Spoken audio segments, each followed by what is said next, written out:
সাথী ও বন্ধুরা, আল্লাহ রাব্বুল আলামিনের শুকরিয়া যে আল্লাহ পাক আমাদেরকে আগামী 17 মে আমিরে মজলিস ঐতিহ্যবাহী ব্রাহ্মণবাড়িয়া জেলার পৌর মুক্ত মঞ্চে আগমন উপলক্ষে আজকের এই কর্মসূচি আমরা এই আশা ব্যক্ত করি যে আগামী প্রজন্মের জন্য বাংলাদেশ খেলাফত মজলিস বাংলার জমিনে আল্লাহ আইন প্রতিষ্ঠা করার জন্য আমরা যে স্বপ্ন পালন করছি আর এই মানব সবাই হাত ধরে সেই স্বপ্নকে আমরা সফল করতে চাই। আমরা একথা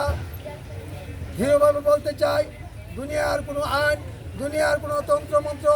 দুনিয়ার কোনো আইনের দ্বারা মানুষের শান্তি আসতে পারে না। একমাত্র মানুষের শান্তি আল্লাহ এবং আল্লাহ রসুলের বিধানের মধ্যে। সেই জন্য আল্লাহর জমিনে আল্লাহর খেলাফত কায়েম করার জন্য বিগত সন থেকে উলামায়ে দেওবন্দ এবং উলামায়ে দেওবন্দের অনুসারীরা বাংলার জমিনে এবং পুরো ভারতবর্ষের জমিনে খেলাফত কায়েম করার জন্য সারা জীবন সংগ্রাম করে এসেছেন। তারই ধারাবাহিকতায় বাংলাদেশ খেলাফত মজলিস দীর্ঘদিন যাবৎ এই স্বপ্ন পালন করে আসছে। এখন আমাদের বর্তমানে যিনি আমিরে মজলিস আল্লামা শাইখুল হাদিস আল্লামা মামুনুল হক, যাকে বলা হয় বাংলার জিন্দা শাহজালাল, বাংলার জিন্দা কাসেম, এই জন্য ওনার হাত ধরে আমরা হাতকে শক্তিশালী করার জন্য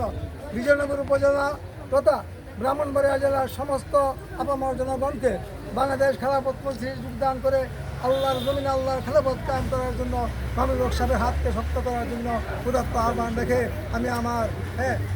কথা শেষ করছি। সাথে সাথে কথা বলছি যে আমাদের